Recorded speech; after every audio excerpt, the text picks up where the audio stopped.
Hey guys, what's up? Welcome back to my channel. It feels so weird sitting down and filming this video for you guys. It's been a while that I haven't sat down and chatted with you guys, but I wanted to take some time because I got a lot of responses from you guys wanting to know the process and procedures of being admitted to Texas Tech.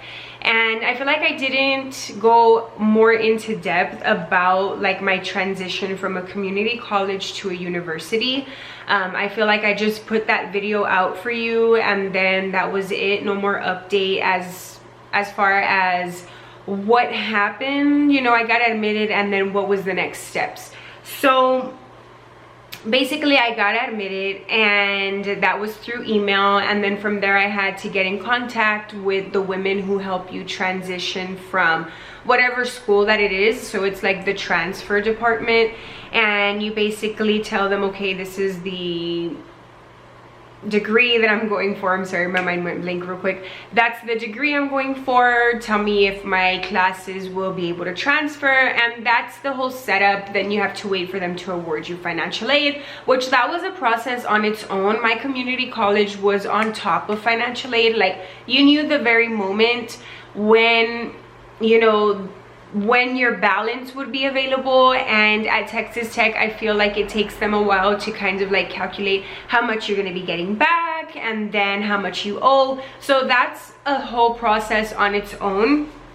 But the main reason for this video is I wanted to give you 5 tips that I feel are essential for anybody who's either going into the university or to transitioning from a community college to a university.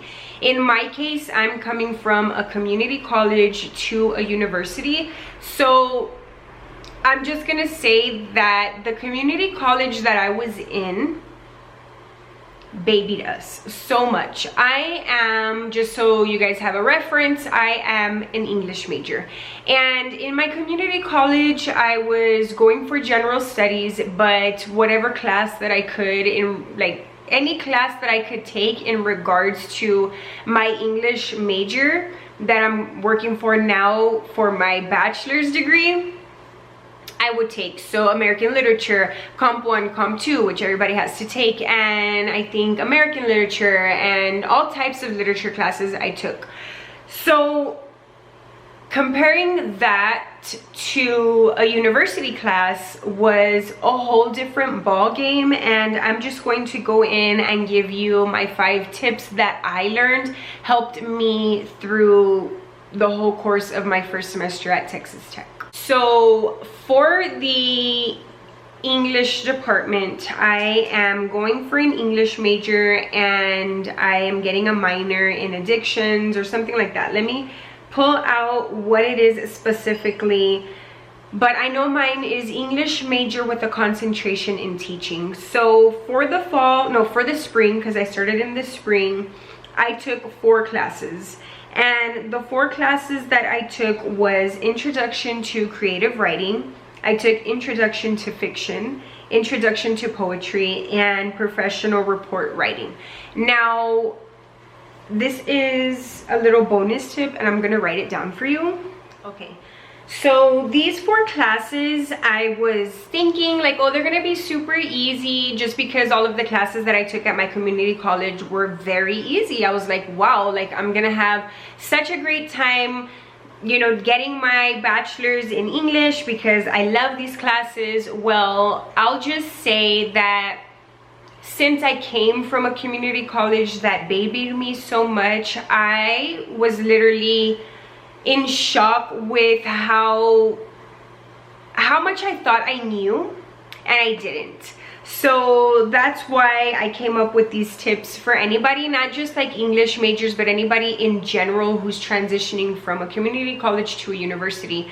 If you're going straight into a university, well, they may not apply to you as much, but anyways, the first and the main one that I think everybody should do and follow just to survive in university as it is to communicate with your professors. So if you don't know, I am a tutor and I tutor students in English. So I help them write their papers, etc., etc. And one of the main things that I see students not do is communicate with their professors. Remember, you guys are paying for the classes that you're taking. You decided to go to this university. You decided to go to this college. So the facility is there for you. The professors are there for you. You're paying for the service that they're giving you. So I don't understand how you don't understand a subject or you don't understand an assignment and you cannot email your professor because you're scared or you're shy.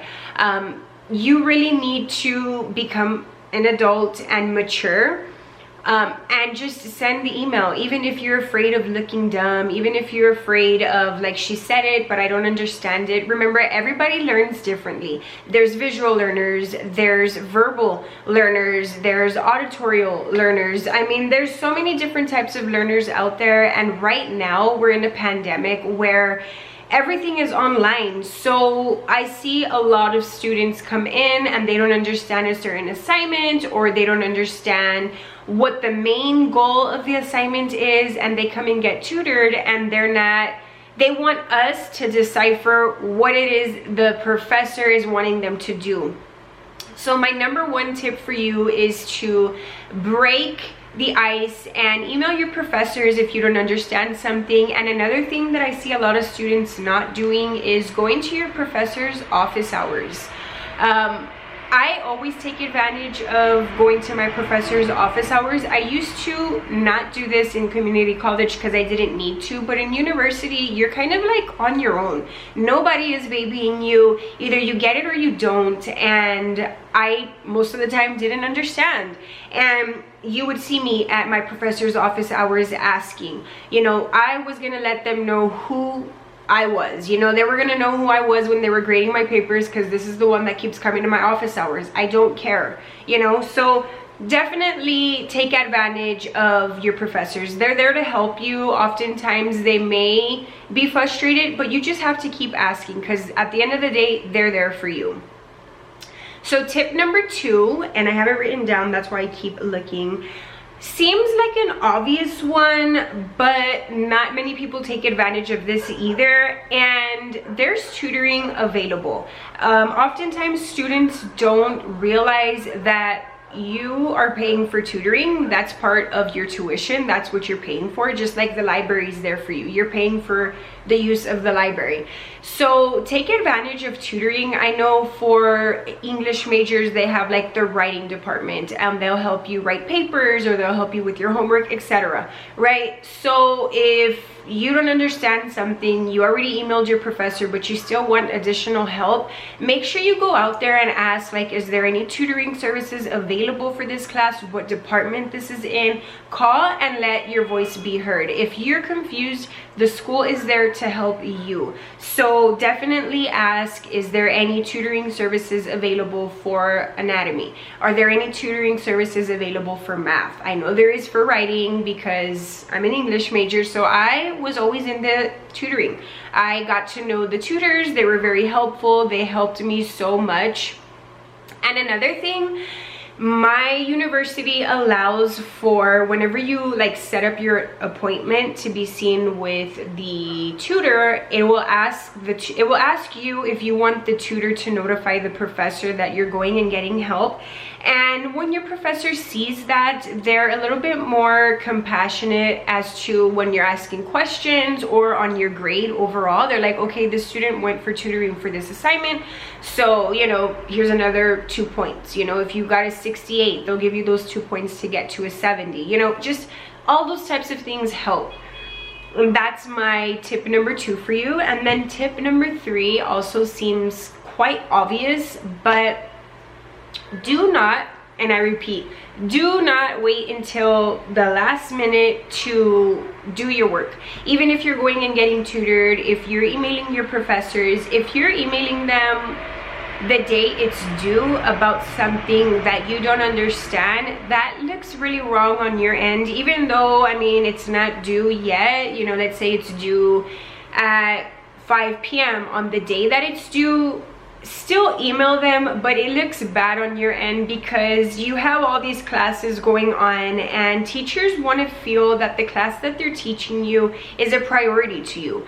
They're passionate about what they do. Most of the time they have their doctorates or whatever it is, their PhDs in the subject that they're teaching you. So when you show no interest in the class, that can really affect you, and then that's when professors email you and it can be like they're coming off as rude. But if you're not giving the class the importance that it deserves, they're definitely going to see that, and procrastinating is just going to make you stress more. So what I like to do, and it's something that I learned that I needed to do, was, let's say I had a class on Monday and I had until Monday of next week to turn in what I needed to turn in. I would finish the class and then I would start reading the chapters that I needed to read and then doing what I needed to do, if that was the case. And that's always how I like to work. I like to always be ahead. That way I have time to film videos or work or spend time with my husband. So that's, you know, something that I learned on the way. Another thing that I've learned, and is a tip for you guys, is try to make at least one friend in any class. Now, I'm specifically online, so I'll never touch Texas Tech unless I'm walking down the line to graduate, but I'm strictly online. So making that one friend to ask when our deadlines due, or ask if they understood this assignment before you reach out to your professor. And oftentimes it's just better to ask your professor, because sometimes the same person that you're asking is confused as well. So somebody has to bite the bullet and ask the teacher and then let everybody know in the group chat, which leads me to my next little tip. If you can, create a group chat, you know, get in contact with all your students, and that way you guys can better understand what's going on. Now, I know a lot of students, when you ask about a group chat, like they don't want you to make these group chats, but I feel like it's a way, especially online students, to be in contact and talk to their fellow classmates about the class. I just blinked out there for a while. But yeah, like, you definitely should create a group chat, talk to your fellow classmates about certain assignments that are coming up, things you don't understand, and that's really gonna help you because it motivates you. Like, hey guys, this is due this day, what have you. Definitely try and make a friend. The more people you have that you know in the class, the easier it gets, and the more you like the classes that you're in. It can get really boring being in an online class and then not even knowing the people you're taking the class with, and then showing up to Zoom and you don't know them. So definitely try and make at least one friend or create a group chat. That's, you know, that always works for me. And then for my final tip, I was never like this until I got into college, and I think the best way to benefit from college is having a calendar. Now, I have two types of calendars. I have a daily planner, and then I have the desk calendars. And so I write down on my little daily calendar, it's like a little notebook, and I write down everything I need to do for Monday, Tuesday, Wednesday, Thursday, Friday, and I color coordinate all of my classes. I have like major days that I have a final, or I have like this big paper coming up, and it's just really beneficial for you because you actually see in advance the days that you're free, or the days where it's like, I really need to focus on this this week because I have this major thing coming up. So definitely get a calendar. If you've never tried it, I really encourage you to at least try it one semester and see how that goes for you. I also recommend color coordinating the classes that you're going to take. That is just a total game changer for me. My life is just so much more organized, and I love waking up in the morning to see what it is I need to do while I drink my coffee. I just love starting my day off. So last but not least, my little bonus tip for you guys is, before you take any class, or if you've already registered for certain classes but you're still able to switch out your professors, I definitely recommend going on ratemyprofessor.com, putting in the professor that's going to be teaching that class, and read the reviews. I know that my first semester I really didn't understand, and I didn't take the time to really read the reviews about specific professors. For example, my intro to poetry class, that class was difficult to say the least. I thought that intro to poetry was going to be an easy A, and it wasn't. And when I went to the rate my professor, everybody was like saying this teacher makes the class harder than what it needs to be, and he really wasn't rated that great. So when I took the class, I was like, I really should have listen to the rate my professor. So definitely, if you can, or if you're one of those people, go on to rate my professor, type in the professor that's teaching at your institution, and read what other people are rating about these professors, so you know beforehand, okay, I need to really go into this class doing this, or I need to look out for this class, or you know what, I'm not even going to take this class, I'm gonna switch it out and save it for the next semester, or try and get a different professor for that class. So that's just my little insight from my transition to a community college to a university, and those are the little tips that I really used and worked for me. It helped me get through the semester. I was very stressed, but I got through it following these 5 tips that I have. I hope that you guys enjoyed this video. If you have any more suggestions for any type of school related videos, or Texas Tech in particular, make sure you're subscribed. Give this video a big thumbs up if you enjoyed it, and leave me those comment suggestions down in the comments. As always, thank you guys so much for watching, and if there's any tips that I left out, make sure you drop them in the comments. As always, thanks for watching, guys. Bye.